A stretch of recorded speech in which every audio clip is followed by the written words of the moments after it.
Jennifer Bradley here with Joe LaRocca. It's the Loss Prevention News Network. Thanks for tuning in. We're back, and thanks for joining.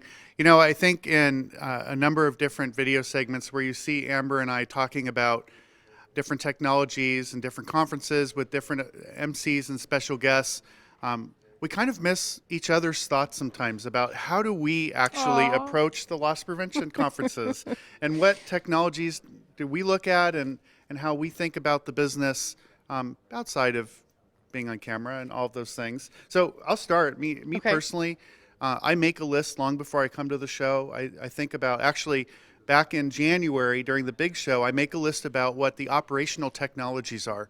So the new mobile point of sale devices, or how we're converting to chip and signature and liability shifts in October, and where's the industry headed. And then when I come to the loss prevention conferences, the NRF, FMI, RELA, and others, I look at how's the loss prevention industry adopting some of those changes. What about you?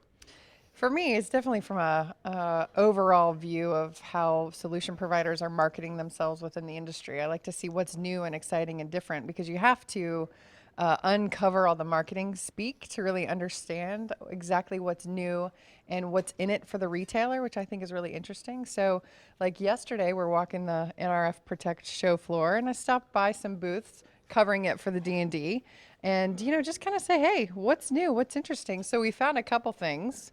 In the D&D today, actually, we list the top 3 things that if you're at NRF Protect, you got to go to the booth and see them. So That was a great article that you wrote, yeah, by thank the way. you. Thank It you was so fabulous. much.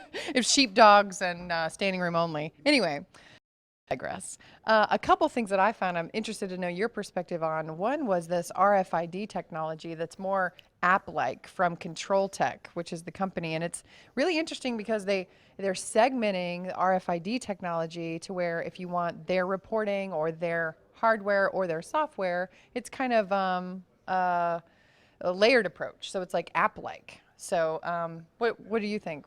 I always think when you can layer in the technology and make it provider agnostic, and you can sort of pick and choose a la carte, if you will, how you embed it into your store systems and your current technology, it's always an advantage to that. All right. Well, you heard our personal perspectives on NRF Protect. Now we're going to send it back to Gus. Thanks for watching.